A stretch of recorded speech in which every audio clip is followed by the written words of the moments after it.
A very good afternoon class. कैसा लग रहा है प्रोफेशनल में आके?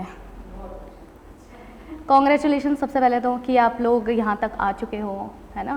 और एकदम पर अपना ना वो बोलते हैं ना बचपना जो होता है ना कि हमें ये सीखना है, हम ये नया सीख रहे हैं, वो ख़त्म मत करना, ठीक है।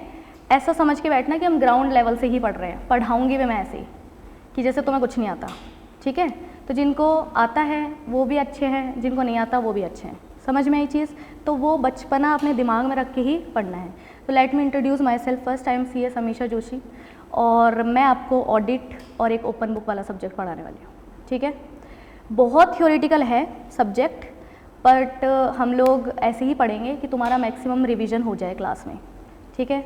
तो स्टार्ट करें थोड़ा सा कि प्रोफेशनल को समझना पड़ेगा पहले। तो ऐसे तो है नहीं कि पहले आ चुके हम प्रोफेशनल, पहली बार ही आ रहे हैं। तो देखते हैं क्या है प्रोफेशनल।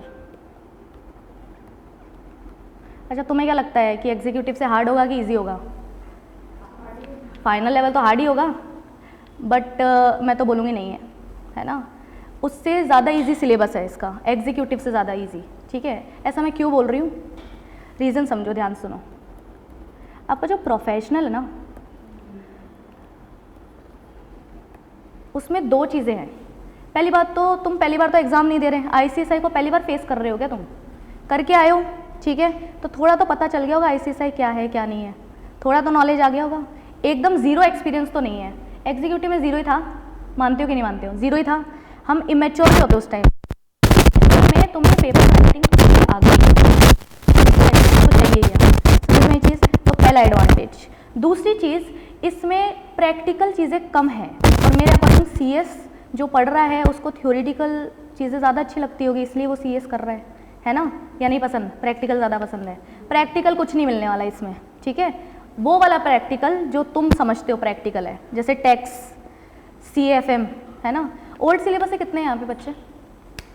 आप दोनों ओल्ड सिलेबस से हो, ठीक है। तो तुमने एसबीसी पढ़ा है फिर? इन लोगों ने एसबीआईएल पढ़ा हुआ है मेरे से।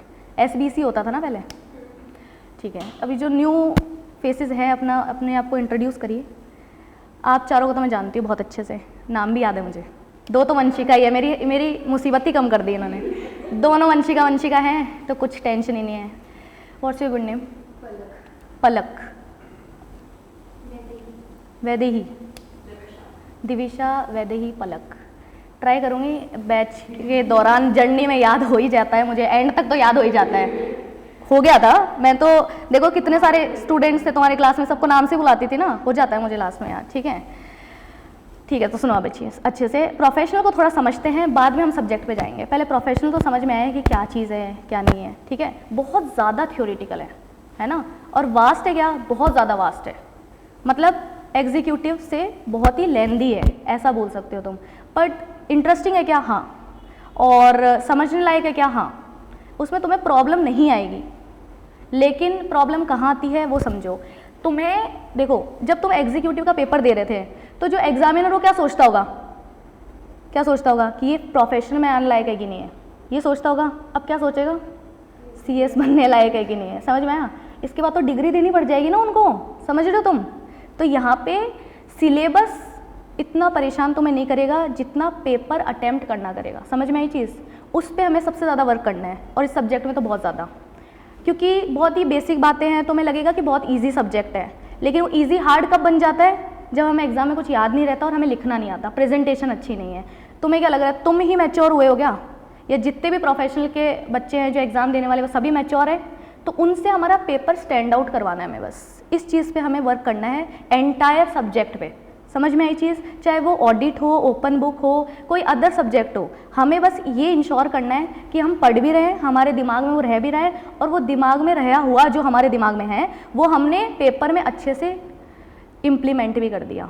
क्योंकि ज़रूरी नहीं है कि तुम्हें आता हो तो तुमने लिखा भी अच्छे से हो, तो उस पर वर्क करना पड़ेगा प्रोफेशनल में। अब तुम्हें एक चीज़ दिखा रही हूँ मैं, ध्यान से सुनना। ये मैंने यहाँ पे कंपनी लॉ का मॉड्यूल खुलवाया एग्जीक्यूटिव का। तुम एक चीज़ पढ़ के देखो, आईसीएसआई ने, एक बात बताओ, सुनो, एक एग्जाम्पल देती हूँ मैं तुम्हें छोटा सा। मान लो कि तुम्हें अपने पेरेंट्स को खुश करना है, तो क्या करना पड़ेगा तुम्हें? जो वो चाहते वो कर लो, खुश हो जाएंगे क्या? फ़ोन को आग लगा दो, लौकी करेले खाने लग जाओ और पढ़ने लग जाओ। मतलब मम्मी पापा बोले कि बेटा बाहर घूमने चले गया, नहीं, पढ़ने दो मुझे। फ़ोन, कभी तो फ़ोन चला लिया कर, फ़ोन क्या होता है, फ़ोन नहीं चलाना, पढ़ने दो हमें, मेरे को बुक चाहिए बस, ऐसे तुम एक दिन बोल के देखो, है ना। तो खुश करना हो पेरेंट्स को तो पेरेंट्स की बात मान लो, तो खुश हो जाएगा। अब सीधी सी बात है, ICSI को तुम्हें खुश करना है तो किसकी बात मानो, ICSI की बात मानो। समझ में आया। अब देखो वो तुमसे ना कम्युनिकेट ICSI से खुद आके तो प्रेसिडेंट तुमसे बात नहीं कर सकते, किसके थ्रू कम्युनिकेट करता है ICSI तुमसे, बुक से। ठीक है, देखो यहाँ पे क्या लिखा हुआ है, एक मिनट देना मुझे।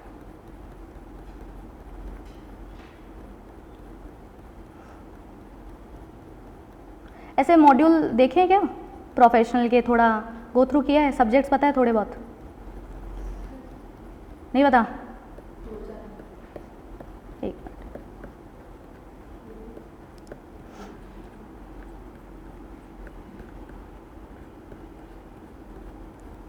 ये देखो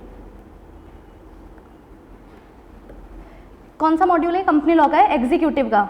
लेवल ऑफ नॉलेज में देखो क्या लिखा हुआ है आगे, क्या लिखा हुआ है, वर्किंग नॉलेज। वर्किंग नॉलेज मतलब क्या होता है, जो तुम्हारे काम आए और काम करने में तुम्हारी हेल्प करे, वो नॉलेज, वर्किंग नॉलेज चाहिए मतलब तुम्हें एग्जीक्यूटिव में। प्रोफेशनल में देखो क्या है,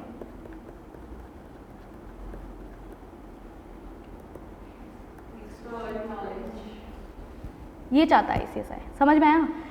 एग्जीक्यूटिव में तुम्हें क्या चाहिए थी, वर्किंग नॉलेज, कि जब तुम काम करो ना तो तुम्हें पता हो कि तुम क्या कर रहे हो। समझ में आई चीज़। ऊपर से ओवरव्यू हो तुम्हें किस चीज़ का, सारे एक्ट्स का, जो भी तुम्हारे काम आने वाले लॉ के कंप्लायंसेस का तुम्हें थोड़ा सा नॉलेज हो, वो वर्किंग नॉलेज है। प्रोफेशनल में क्या चाहिए उनको, एक्सपर्ट नॉलेज। क्यों चाहिए एक्सपर्ट नॉलेज, वो तुमसे क्वेश्चन पता है कैसे पूछते हैं, as a company secretary advice. तो अगर तुम पेपर में एडवाइस नहीं कर पा रहे एज ए कंपनी सेक्रेटरी, तो वो तुम्हें कंपनी सेक्रेटरी क्यों बनाएंगे। समझ में आई चीज़। तो बस वो चीज़ तुम्हारे दिमाग में आज से ही, पहला दिन है तो आज मैं पढ़ाऊंगी तो नहीं, यही सब डिस्कस करेंगे कि पढ़ना कैसे है। पहले ये तो बताओ पढ़ना कैसे है, तब तो हम पढ़ें। समझ में आई चीज़। तो फर्स्ट थिंग जो तुम्हें दिमाग में रखनी है वो क्या रखनी है कि हमें एक्सपर्ट नॉलेज चाहिए। एक्सपर्ट नॉलेज का मतलब क्या है, इन डेप्थ स्टडी करनी पड़ेगी, ऊपर ऊपर से कुछ नहीं पढ़ना। पढ़ना सब कुछ है और स्मार्ट वर्क भी करना है कि किसको हमें ज़्यादा टाइम देना है ना, कौन सा सब्जेक्ट हमारे लायक है या कौन सा सब्जेक्ट स्कोरिंग ज़्यादा होता है ना, और कौन से सब्जेक्ट की कैसी स्ट्रेटेजी होती है। प्रोफेशनल की स्ट्रेटेजी नहीं बनानी तुम्हें, किसकी बनानी है, पेपर वाइज स्ट्रेटेजी बनानी है। सब पेपर एक दूसरे से अलग अलग है। समझ में आई चीज़। बस इतना बेनिफिट है कि जिसको टैक्स नहीं पसंद था, टैक्स यहाँ पे नहीं मिलेगा, किसी को अकाउंट्स नहीं पसंद थी तो अकाउंट्स भी यहाँ पे नहीं मिलेगी। इतना एक एडवांटेज है। और सबसे बड़ा एडवांटेज, सबसे मेन अट्रैक्शन प्रोफेशनल का क्या है, 2 सब्जेक्ट तो तुम्हारे क्या है, ओपन बुक। ओपन बुक मतलब हाँ, ऐसे बचपन में सपना था ना हमारा कि एक बार हमें एक बुक दे दो बस, फिर बताते हैं इनको कितना आता है, हमें देख देख के लिख ले, ऐसे सोचते थे ना बचपन में। कर दिया ICSI ने पूरा। ये बताए चैलेंज है ICSI की तरफ से कि तुम बुक ले जाओ, तुम्हें जो ले जाना ले जाओ, फिर पास होके दिखाओ। चैलेंज है, ओपन चैलेंज है ना। तो इन 2 सब्जेक्ट की अलग स्ट्रेटेजी और बाकी के 5 सब्जेक्ट्स की अलग स्ट्रेटेजी। अच्छा, सब्जेक्ट्स एक बार मैं तुम्हें बता देती हूँ थोड़े से। मॉड्यूल 2 में तो एक क्लास हो गई होगी तुम्हारी, CRBI की हो गई, तो उसके बारे में तुम्हें पता है। आगे का मैं बता देती हूँ। देखो मॉड्यूल 1 की अगर हम बात करते हैं तो देयर आर 4 सब्जेक्ट्स। ठीक है, सबसे पहला है ESG, environmental and social governance. Paper 1 है, तुम्हें पता है पेपर 1 कौन सा था एग्जीक्यूटिव का, GIGL था ना। GIGL कैसा लगता था तुम्हें, अच्छा लगता था, इंटरेस्टिंग था, पर पेपर कैसा आता था उसका, थोड़ा सा ट्रिकी आता था ना, एकदम स्मूथ तो नहीं रहा कभी भी। क्यों, डायरेक्ट आते थे, पर तुमने नोटिस किया होगा कि वो थोड़ा सा घुमाने का ट्राई करते थे पेपर को। अब कुछ लकी अटेम्प्ट्स वाले रहते हैं बच्चे, वो अलग बात है, बट स्टिल पेपर 1 वो जानबूझ के हार्ड क्यों बनाते हैं।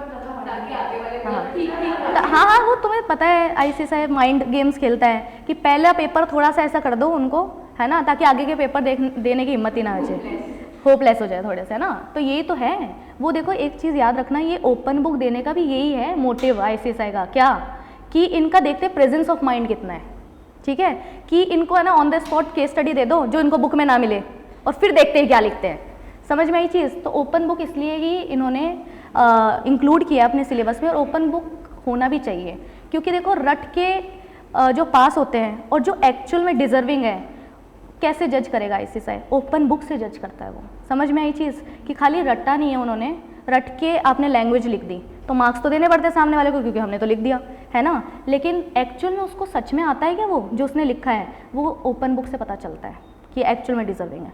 समझ में आई चीज़? तो ये कॉन्सेप्ट है ओपन बुक और बाकी सब्जेक्ट्स का। प्रोफेशनल में ऐसा कॉम्बिनेशन रखा हुआ है। एग्जीक्यूटिव में तो एक भी नहीं था ओपन बुक, ज़रूरत ही नहीं है वहाँ पे ऑलरेडी इतने एक्ट्स हैं, तुम वो पढ़ो अच्छे से और वो ही काफ़ी है। अब सुनो, ESG है दूसरा सब्जेक्ट, ड्राफ्टिंग अभी पढ़ोगे जो। तीसरा है ऑडिट, इसका काफ़ी लंबा चौड़ा नाम है, अभी ऑडिट ही बुला लेते हैं इसको, ठीक है। सबका ही है वैसे तो, मैं तो एकदम शॉर्ट में लिख रही हूँ। एक है आपका ओपन बुक, ठीक है। 4 सब्जेक्ट ये है मॉड्यूल 1 के, और मॉड्यूल 2 CRBI तुमने पढ़ लिया, और एक और ओपन बुक है इसमें, और एक SMCF strategic management and corporate funding. अब नाम तो पता चल गए, शॉर्ट में पता चले हो, डिटेल में तो पढ़ ही लोगे अलग अलग, ठीक है। तो अब सुनो अच्छे से, यहाँ पे है 4 सब्जेक्ट्स। थोड़ा सा ड्राफ्टिंग है प्रैक्टिकल जैसा, क्योंकि उसमें ड्राफ्ट्स बनाने आपको एक्चुअल में जो बनते हैं, जो CS को बनाने पड़ते हैं after clearing CS, agreements, contract actual में बनाने, ठीक है, वो सब ड्राफ्टिंग, प्लीडिंग, अपीयरेंस का पार्ट है। तो इसमें तुम्हें थोड़ा सा मज़ा आएगा, ठीक है। तो ये थ्योरेटिकल भी है लेकिन ड्राफ्ट्स भी है इसके अंदर, तो तुम इसमें बोर नहीं होगे, ठीक है। दूसरा ESG है, ESG पूरा गवर्नेंस का सब्जेक्ट है। गवर्नेंस का मतलब क्या होता है? वही कंप्लायंस है जो हम हमेशा पढ़ रहे हैं, इसमें इन्वायरमेंट भी डाल दिया उन्होंने। तो तुम्हें इन्वायरमेंट के बारे में पढ़ना है कि हम है ना पॉल्यूशन कैसे कम कर सकते हैं। बच्चों ने पढ़ा था ना renewal energy, non renewal energy फलान, तो छोटे बच्चों वाला चैप्टर्स आ गए इसके अंदर, ठीक है। और रिस्क मैनेजमेंट, BST पढ़ा था ना, BST वैसा सा, ठीक है। फिर तीसरा अपना ऑडिट है, इसको तो हम डिटेल में डिस्कस करने वाले हैं। चौथा है आपका ओपन बुक। ओपन बुक में आपके पास चॉइसेस है यहाँ पे, और यहाँ पे भी चॉइसेस है। वो मैं आपको बताती हूँ कि क्या क्या चॉइसेस है और आपको लेना क्या चाहिए, और वही लेना जहाँ तक हो, ठीक है। ओपन बुक में आपके पास है CSR एंड सोशल गवर्नेंस। दूसरा है इंटरनल ऑडिट, फॉरेंसिक ऑडिट, मतलब ऑडिट ही है बेसिकली। तीसरा है आपके पास IPR, और चौथा है आपके पास AI, artificial intelligence, cyber laws. अब सुनो, तो हम क्योंकि पहले डिस्कशन कर रहे हैं कि प्रोफेशनल क्या है, तो थोड़ा सा मैं ब्रीफ कर रही हूँ कि क्या है, ध्यान से सुनो। तो यहाँ पे हमारा 5+2 सब्जेक्ट्स रहेंगे, है ना।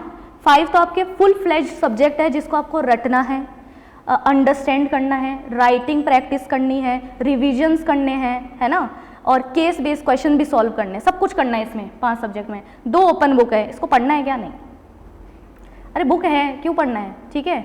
बस एग्जाम में लिखते कैसे हैं वो हमें पता करना है, तो इसकी स्ट्रेटेजी कंप्लीटली डिफरेंट होगी जो 5 सब्जेक्ट है उनसे, ठीक है।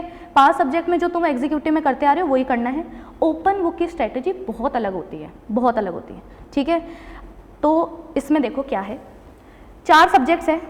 अब AI और साइबर लॉज सुनने में बहुत कूल लग रहा है ना, मैं अरे AI पढ़ेंगे हम लोग, आर्टिफिशियल इंटेलिजेंस, साइबर लॉज, ये तो फ्यूचर है ना। पहले CS बन तो जाओ, फिर सीख लेना, चैट GPT वगैरह सीखना है, सीखते रहना बाद में। अब तुम्हें नहीं लगता ये बहुत कॉम्प्लिकेटेड हो जाएगा, सॉफ्टवेयर और ये सब पढ़ना, तो ये तो बिल्कुल मत ले लेना, कितना एक कूल साउंड कर रहा हो ये, है ना। नहीं तो CS तो बनो पहले, है ना, वही वाली बात है। इंटरनल ऑडिट, यहाँ पे भी ऑडिट, कितनी ऑडिट पढ़ोगे, पागल हो जाओगे। ऑडिट वैसे ही बहुत थ्योरेटिकल है, तो बोर नहीं हो जाओगे क्या ऑडिट पढ़ते पढ़ते, और इसका इतना कुछ स्कोप भी नहीं है to be honest. Internal audit तो कोई भी कर सकता है, पता होगा तुम्हें, एग्जीक्यूटिव में पढ़ा होगा ना। इंटरनल ऑडिट एम्प्लॉयज़ भी कर सकते हैं, कंपनी है, तो क्या है फिर अलग से क्यों पढ़े हम इसको। समझ में आई चीज़। तो बच्चे कौन से 2 सब्जेक्ट, IPR CS, दोनों बहुत अच्छे सब्जेक्ट हैं। IPR ओल्ड सिलेबस वालों ने डिटेल में नहीं पढ़ा, न्यू वालों ने बहुत डिटेल में पढ़ा है इसी IPL में, ठीक है। लेकिन ये आता है टेक्निकल आता है। क्यों आता है टेक्निकल? क्योंकि ऑब्वियसली बहुत सारे कॉन्सेप्ट है, पेटेंट है, कॉपीराइट है, फलाना ढिमकाना बहुत कुछ है, ठीक है। तो आई वुड सजेस्ट CSR ही लेना, और CSR ही लेना। समझ में आई चीज़, मैं बोल रही हूँ लेना है मतलब लेना है। सबसे ईजी पड़ेगा, एक तो तुम्हें CSR पढ़ा होगा, एक चैप्टर था, यहाँ पे पूरी बुक है, पर ऐसा नहीं है कि बहुत ज़्यादा एक्सटेंडेड है। इतना इंटरेस्टिंग सब्जेक्ट है ना, तुम्हें एकदम प्यार हो जाएगा इस सब्जेक्ट से। तुम बोलोगे मैम हमें सिर्फ CSR ही पढ़ना है, मैं पढ़ाऊँगी तुम्हें CSR, ठीक है। तो ऐसा लगेगा तुम्हें कि बस बाकी सब्जेक्ट हमें पढ़ने ही नहीं है, क्योंकि बाकियों में दिमाग लगाना पड़ता है, इसमें तो हम बातें करेंगे सिर्फ, ठीक है।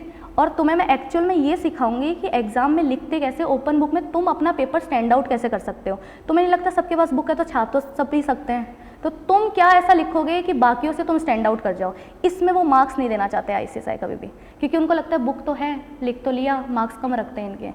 तो बस हमें बाकियों से अच्छा लिखना है, वो मैं तुम्हें पूरी ट्रिक्स बता दूंगी अच्छे से कि ओपन बुक को अटेम्प्ट कैसे करते हैं। तो तुम्हारा ये सब्जेक्ट तो फेवरेट होने वाला है, सॉर्टेड है, इसकी टेंशन नहीं है। बाकी तीनों की बात करते हैं हम लोग, ठीक है। तो ये दोनों तो तुम अपने रिस्पेक्टिव टीचर से पूछ लेना क्या है क्या नहीं है। अब सब्जेक्ट पे आ जाते हैं, ऑडिट पे। समझ में आया? देखो, और एक और चीज़, ये दूसरा जो ओपन बुक है ना, ये भी तुम्हें सर बता देंगे, ये इसी का ही क्या है, हाँ, ये पता चल गया। तुम्हें नहीं लगता अब तुम्हें इजी नहीं लग रहा प्रोफेशनल थोड़ा? तो तुम्हें मेजरली कौन से सब्जेक्ट्स पढ़ने, 5 ही पढ़ने, ले देखे 5 ही है, 2 तो ये तो तुम मेरे ऊपर छोड़ दो, CSR तो इसमें दिमाग लगाना ही नहीं पड़ेगा तुम्हें। घर जाके मैं बोलती हूँ रिवाइज भी मत करना, इतना अच्छा सब्जेक्ट है ये, ठीक है। और ये तुम्हें वैसे नहीं पढ़ना, जब तुम कोई चीज़ रट के फुल फ्लेजेडली पढ़ रहे हो, उसकी तुम्हें बुक मिल जाए, और क्या होगा, और क्या कर सकता है ICSI तुम्हारे लिए। समझ में आई चीज़?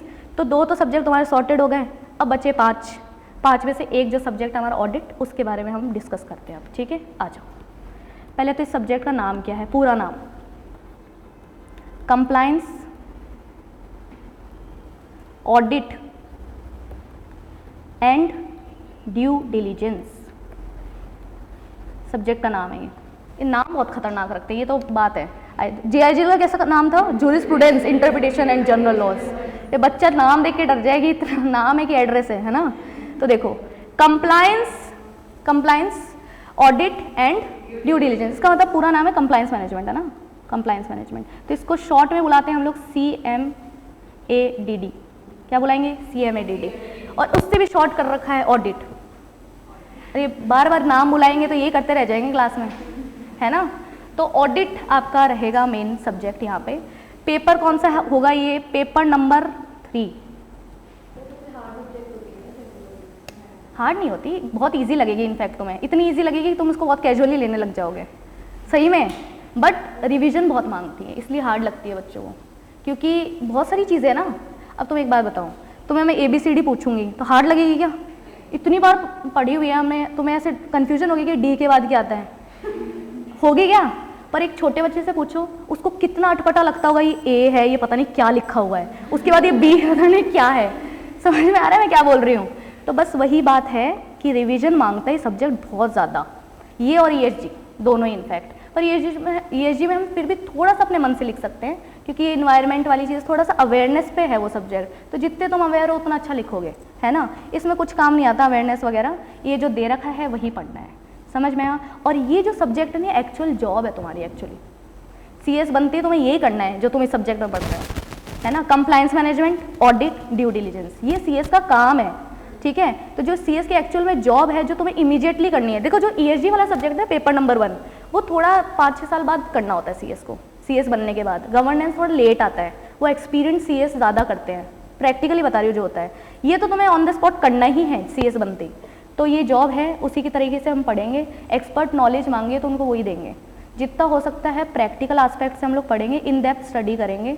इसमें एक चीज़ मैं अभी बता रही हूँ, आपके पास एक कॉपी होनी चाहिए अच्छी खासी, थोड़ी मोटी, ठीक है। पूरा सब्जेक्ट ही हम क्या लिखेंगे क्या? हाँ, मैं लिखवाऊंगी, खुद नहीं लिखना, मैं ही लिखवाऊंगी, क्लास में ही लिखेंगे, क्लास में ही कॉपी मेंटेन करनी है और पूरे नोट्स बनाने हैं। क्योंकि ये सब्जेक्ट इतना ज़्यादा वास्ट है ना कि तुम मॉड्यूल और कंपाइलर से पढ़ ही नहीं सकते। एग्जाम से पहले क्या ऐसे भी नहीं पढ़ सकते नॉर्मली भी। तो हमें तो पूरा कवर करके जाना है ना अपना, कि भाई जो आए वो अच्छे से आए। तो वो अच्छे से कब आएगा? जब रिवीजन होगा। रिवीजन क्विकली कब कर सकते हैं हम लोग? नोट से। हम बुक से नहीं कर सकते रिवाइज, ये तुम्हें समझ में आ गया होगा। समझ में आई चीज़? तो इसके नोट मेकिंग पे हम फोकस करेंगे कि नोट्स अच्छे बन जाए। अंडरस्टैंडिंग में नहीं आएगा डाउट, बहुत ईजी सब्जेक्ट है टू बी ऑनेस्ट, टेक्निकल नहीं है इसमें ज़्यादा चीज़ें। 2-3 चैप्टर है जो टेक्निकल है, तो वो तो हम वैसे ही क्लास में अंडरस्टैंड करके पढ़ेंगे। बाकी सब बहुत ईजी है, लेकिन याद नहीं रहते हैं बच्चों का। ये प्रॉब्लम आता है ऑडिट में कि हमें सब समझ में आ गया मैम, हमें याद नहीं हो रहा। तो याद करने के लिए 2 ही चीज़ें हैं, रिविजन्स एंड नोट्स, उस पर ही हम फोकस करेंगे। समझ में आई चीज़? पेपर नंबर 3 है आपका ग्रुप 1 का, 2 पार्ट्स में डिवाइडेड है, पार्ट 1 और पार्ट 2। पार्ट 1 जो है उसमें आता है आपका कंप्लायंस मैनेजमेंट, इसमें आता है ऑडिट एंड ड्यू डिलिजेंस, ठीक है।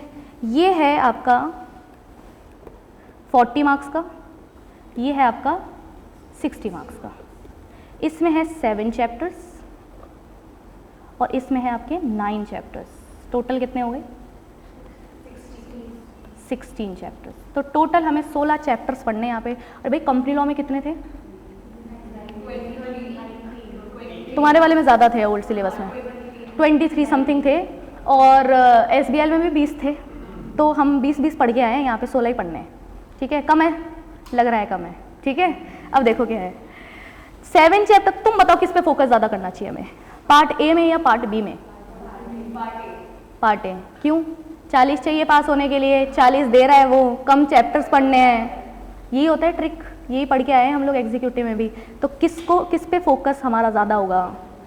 पार्ट 1 के अंदर, पार्ट 1 के अंदर कंप्लायंस मैनेजमेंट के ऊपर। और ये इससे इजी भी है, तो हो गया ना, सोने पे सुहागा हो गया, ठीक है, कि इजी भी है, चैप्टर्स भी कम हैं, और वेटेज 40 मार्क्स। और क्या चाहिए तुम्हें?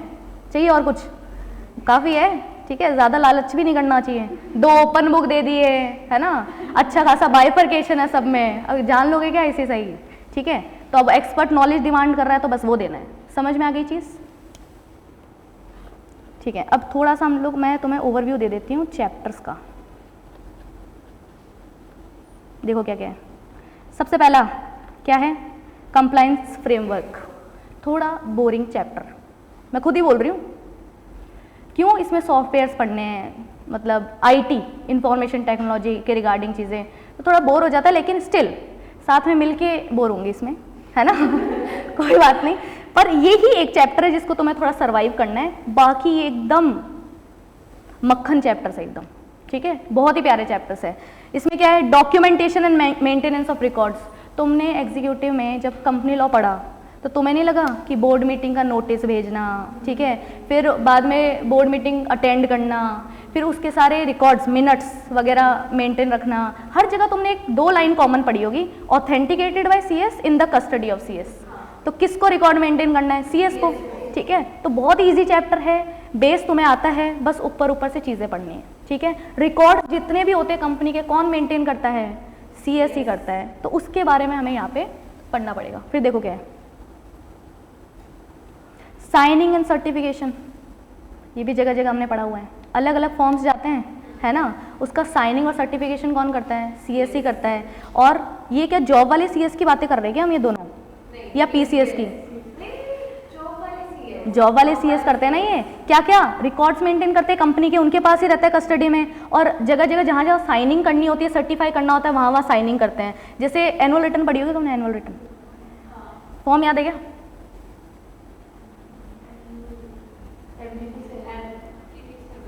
ठीक है, सेक्शन याद है क्या? 92।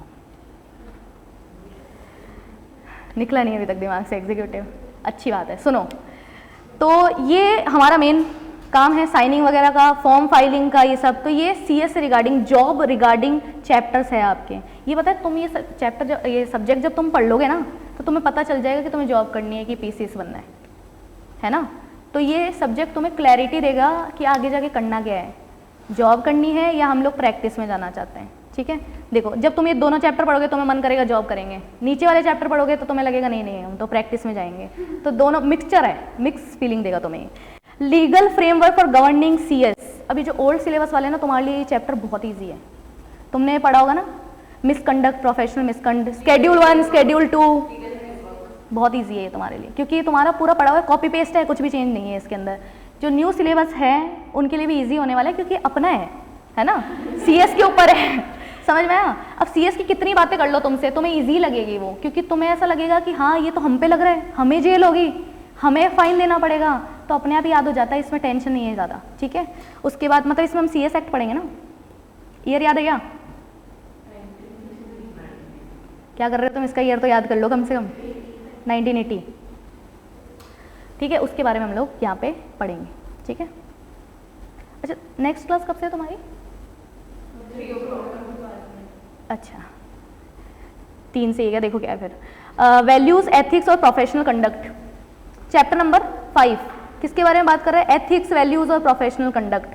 मतलब तुम्हें संस्कारी बनाएंगे इसके अंदर कि भाई कि तुम अच्छे इंसान कैसे बन सकते हो। एथिक्स, देखो एथिकल काम नहीं हो रहे इंडिया में, तुम्हें पता ही है। तुमने ऐसे नेम लैंडिंग के बारे में सुना है क्या? ये मैंने शायद बताया भी तुम्हारी क्लास में। तो नेम लैंडिंग क्या होता है, पता है क्या होता है? अपना नाम देके कोई और मतलब जो काम करे बस हम अपना लाइसेंस उसे दे देते हैं। मतलब आपने अपना साइन बेच दिया है ना।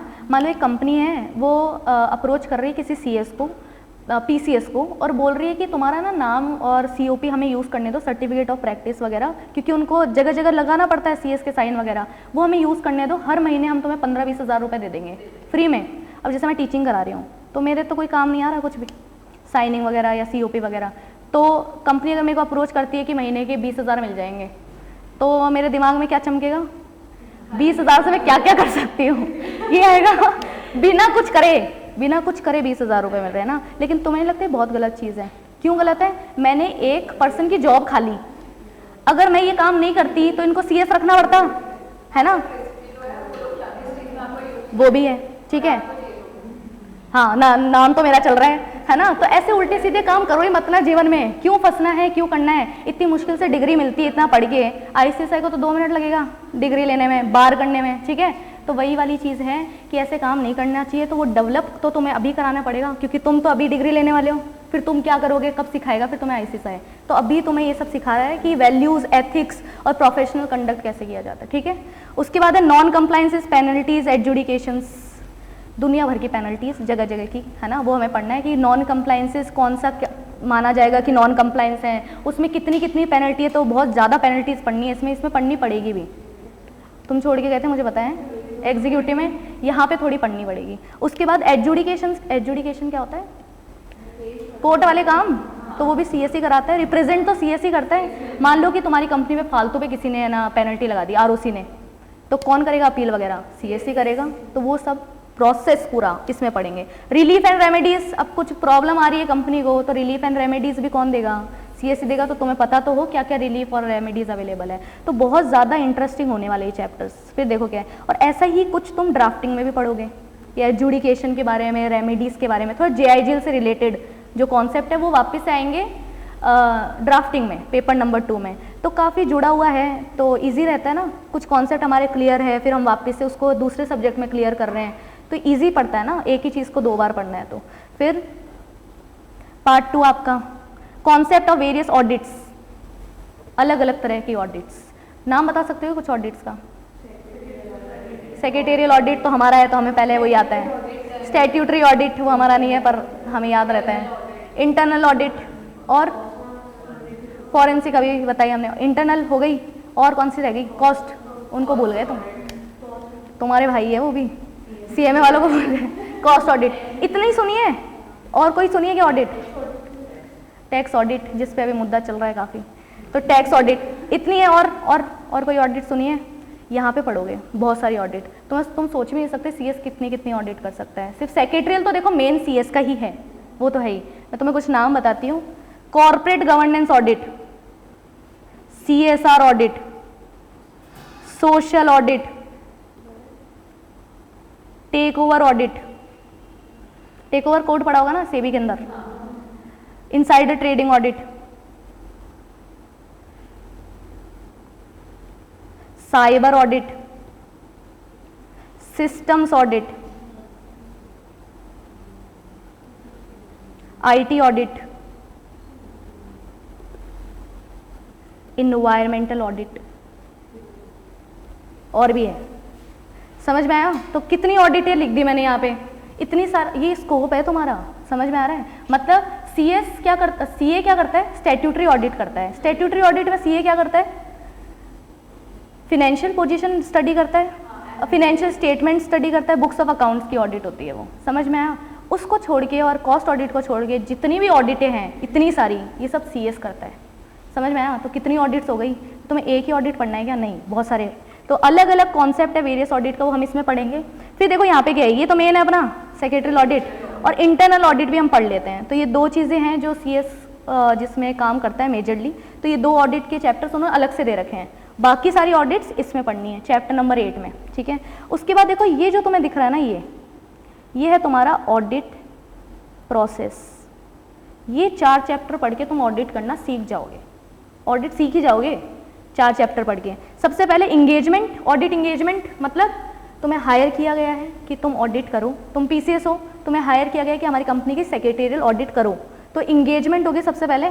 इंगेजमेंट के बिना होता है आगे का काम, रोका होता ना पहले, समझ में आया, तो वो होगा। उसके बाद प्रिंसिपल्स एंड टेक्निक्स, तो प्रिंसिपल्स और टेक्निक्स से तो सीखेंगे कि ऑडिट कैसे करनी है, वो पढ़ लिया हमने। उसके बाद ऑडिट प्रोसेस कंप्लीट कैसे खत्म होगा, उसके बाद डॉक्यूमेंटेशन बनेंगे ऑडिट के रिगार्डिंग, लास्ट में तुम अपना ओपिनियन बनाओगे और रिपोर्टिंग करोगे। तो तुम्हें समझ में आ रहा है, इंगेजमेंट से लेके रिपोर्टिंग तक पूरा ऑडिट का प्रोसेस ही दे रखा है तुम्हें, समझ में ये चीज़ क्लियर हो गया। ये तुम्हारे चैप्टर कहाँ तक हो गए, 14 तक। 15 और 16 थोड़े अलग चैप्टर हैं। 15 में देखो क्या है, peer review, quality review. Quality किसकी क्वालिटी जज कर रहे हैं हम यहाँ पे, पीसीएस की, कि पीसीएस क्लाइंट को कैसी क्वालिटी सर्विस दे रहा है या फालतू सर्विसेज दे रहा है। तो कौन करेगा ये क्वालिटी रिव्यू, दूसरा पीसीएस, है ना। पीयर मतलब क्या है, साथी, अपने साथ वाले, ठीक है। तो पीयर रिव्यू इसको बोला जाता है, क्वालिटी रिव्यू इसको बोला जाता है। मतलब आज की डेट में अगर तुम्हें सेक्रेटेरियल ऑडिट करना है तो तुम्हें दूसरे पीसीएस से अपना क्वालिटी रिव्यू कराना पड़ेगा, वो तुम्हें सर्टिफिकेट देगा, रिव्यू सर्टिफिकेट, उसके बाद तुम कंपनी का ऑडिट कर पाओगे, है ना।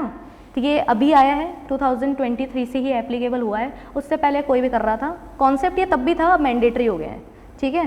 तो पीयर रिव्यू और क्वालिटी रिव्यू के बारे में हम पढ़ेंगे। क्वालिटी रिव्यू मतलब कौन कौन रिव्यूअर्स बन सकते हैं, रिव्यूअर, अगर तुम्हें खुद को रिव्यूअर बनना है तो कैसे बनोगे, सर्टिफिकेट आ जाएगा तो कैसे हम ऑडिट करने जा सकते हैं, वो सारी राम कहानी यहाँ पे पढ़ेंगे। उसके बाद लास्ट ड्यू डिलीजेंस, मतलब सब्जेक्ट के नाम में आ रहा है ड्यू डिलीजेंस। चैप्टर कितना है इसमें, 1, एक चैप्टर है, इसको शॉर्ट में डीडी भी बुलाते हैं काफ़ी सारे बच्चे।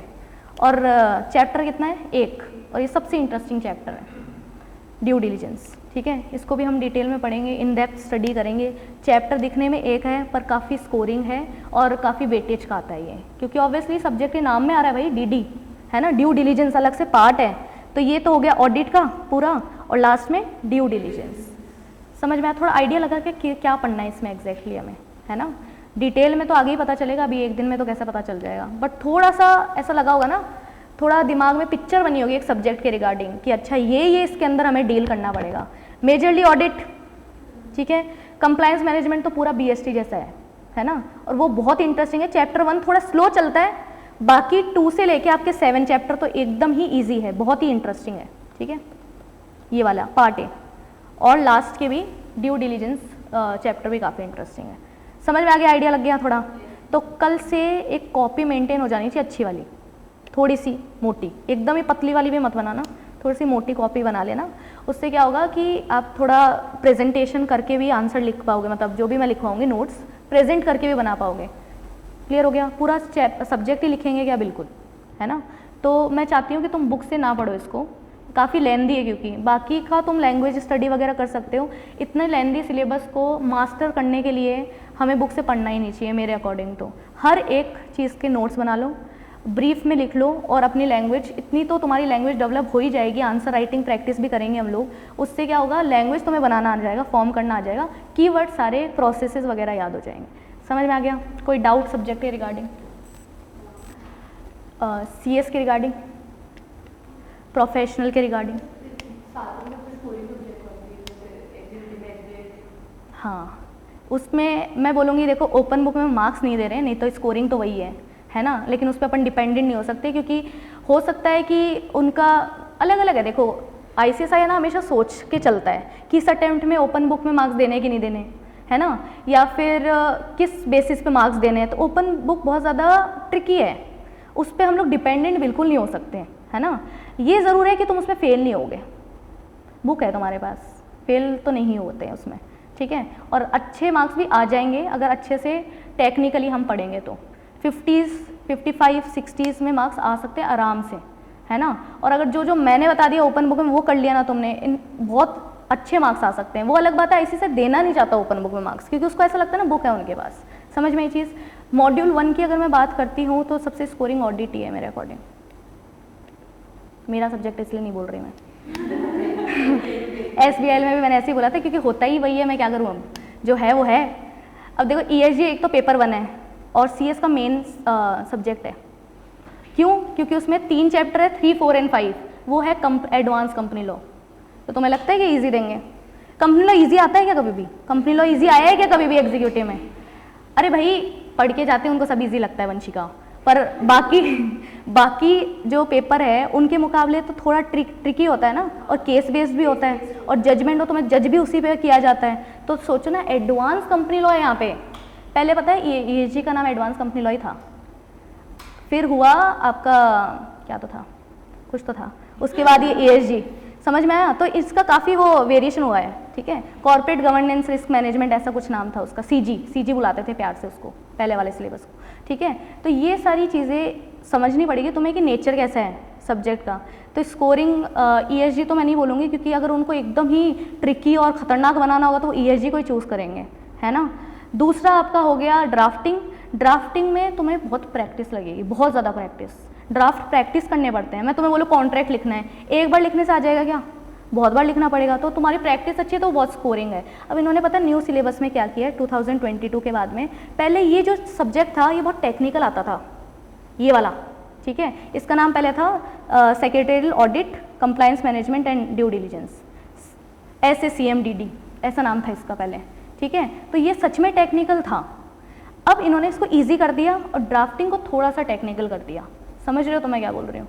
तो अब तुम्हें इससे डरने की ज़रूरत नहीं है। पहले तो मैं यही बोलती थी कि हाँ ऑडिट तो फंसा सकता है तुम्हें, बट अब थोड़ा इजी किया है तो एडवांटेज लो इसका और इसी को करो टारगेट। समझ में आई चीज़? ओपन बुक को टारगेट कर सकते हैं, ईजी पड़ता है, लेकिन भरोसा नहीं है ICSI का, टू बी ऑनेस्ट। वो ओपन बुक में मार्क्स ही नहीं दे रहा है। कितने अटैम्प्ट से देख रही हूँ मैं कि मार्क्स देना ही नहीं चाहता ICSI ओपन बुक में। तो अगर एकदम ही खतरनाक पेपर लिख दिया तो भी 50s में मार्क्स आ रहे हैं बच्चों के। एग्जामिशन तो मैंने देखी ही नहीं है ओपन बुक के अंदर, ठीक है। तो हम उसको टारगेट नहीं कर सकते। क्या पता तुम्हारे अटैम्प्ट में वो लोग ओपन बुक को थोड़ा लीनियंटली चेक करें या फिर मार्क्स देने का सोचें, तो वो तो डिपेंड करता है तुम्हारे लक पे। तो लक के बेसिस पे तो हम स्ट्रेटेजी नहीं बना सकते। तो बच्चे 3 सब्जेक्ट, ESG, ड्राफ्टिंग और ऑडिट। तो अगर ड्राफ्टिंग स्किल्स में तुम्हें मज़ा आ जाए और तुम्हें लगता है कि तुम्हारा नेचर ऐसा है कि तुम थ्योरी कम पढ़ना चाहते हो और बैठ के कुछ कुछ लिखने से तुम्हें ज़्यादा याद होता है, तो ड्राफ्टिंग को टारगेट कर लो, नहीं तो ऑडिट को कर लो। वो तो तुम पे डिपेंड करता है। ESG तो मेरे अकॉर्डिंग अगेन मेन सब्जेक्ट है। जैसे मैं कभी भी एग्जीक्यूटिव वालों को ये नहीं बोलती थी कि कंपनी लॉ पे पूरा ही डिपेंडेंट हो जाओ। क्या पता तुम्हें नहीं आए पेपर, हो सकता है ना। वो वैसा ही सेम यहाँ पे कौन है, ESG है, तो उसको भी लाइटली नहीं लेना। उसमें 3-4 चैप्टर तो पूरे कंपनी लॉ के ही हैं, और कंपनी लॉ में जैसे क्वेश्चन एग्जीक्यूटिव में आते थे उससे 10 टाइम्स हार्ड आएंगे, क्योंकि वो लोग मिक्स करके पूछते हैं LODR और कंपनी लॉ। तो तुम्हें सब आना चाहिए, मतलब समझ में आ रहा है? तो और ये कंपनी लॉ तो कहीं पे भी पूछ लेते हैं। देखो कंपनी लॉ तुम्हें आना चाहिए प्रोफेशनल में। अच्छा मैं तुम्हें एक बात बताती हूँ, एक अटैम्प्ट की। एक अटैम्प्ट में ऐसा हुआ था, शायद मैंने बताया हुआ, अभी ये शेयर किया हुआ है जो मेरे से पढ़े हुए उनसे, तो कि एक अटैम्प्ट में ऐसा हुआ था कि एक सब्जेक्ट हुआ करता था पहले RCD, मुझे बहुत पसंद था वो, और अब उन्होंने हटा दिया, पता नहीं क्यों। मेरा फेवरेट था ये, ठीक है। अब वो उन्होंने हटा ही दिया, पूरा सब्जेक्ट ही हटा दिया प्रोफेशनल से। तो जो भी है दुख हुआ मुझे, लेकिन स्टिल तो RCD मैंने सोचा था, जब मैं पढ़ रही थी ना तब भी मैंने सोचा था कि मैं यही पढ़ाऊँगी फिर बाद में। मतलब हमेशा से मुझे टीचिंग ही करनी थी, तो मैं ये सोचती थी कि यार ये सब्जेक्ट तो मैंने एकदम घोल के पी लिया है, ये मैं अच्छे से पढ़ाऊँगी, और उन्होंने हटा ही दिया ये सब्जेक्ट। बहुत बुरा लगा, वो बात अलग है। उन्होंने बताया एक अटैम्प्ट में क्या किया था, इस पेपर में कंपनी लॉ पूछ लिया था उन्होंने। मतलब जो बच्चे एकदम अच्छे से पढ़ के गए होंगे उनका तो दिल ही टूट गया होगा कि हमें सब आता है, पेनल्टी भी याद है, सब कुछ याद है, और पूछ लिया कंपनी लॉ एग्जीक्यूटिव का, ठीक है। मेरे अटैम्प्ट में हुआ था ये तो जिनको कंपनी लॉ पसंद होगा उन्होंने तो कैसे तैसे संभाल लिया होगा, जैसे मैंने संभाला ही था कैसे तैसे। और मेरी क्लास में 2 लड़कियां थी पीछे, वो रोने लग गई, बोले RCD में कंपनी लॉ पूछ लिया, ऐसे थोड़ी ना होता है ये वो। तो समझो कंपनी लॉ तुमसे कभी भी नहीं लिया जाएगा। कंपनी लॉ हमेशा कोई ना कोई पेपर में तुम्हें देखने को मिलेगा। कंपनी लॉ को मत भूलो, उसको अपने दिमाग में रखो कि कंपनी लॉ में हमने क्या पढ़ा था। वो हमारा मेन सब्जेक्ट है, वो कहीं जा सकता है क्या, और वो मोस्ट प्रोबेबली कौन से पेपर में आ सकता है यहाँ पे, ESG, ठीक है। तो मेरे अकॉर्डिंग 2 सब्जेक्ट है तुम्हारे पास, है ना। ओपन बुक की तो टेंशन ही मत करो, उसमें आएंगे जितने आ जाएंगे, भगवान भरोसे छोड़ दो उसको, और मेरे भरोसे भी, ठीक है। तो 2 ही पेपर बचे, ड्राफ्टिंग एंड ऑडिट। दोनों में से जो तुम्हें लगता है ना कि तुम्हारे नेचर के अकॉर्डिंग है वो चूज़ कर लो, क्योंकि ड्राफ्टिंग का भी तुम्हें पता नहीं, अभी पता चलेगा तो अपने आप समझ में आ जाएगा, ठीक है। Any doubts? Thank you.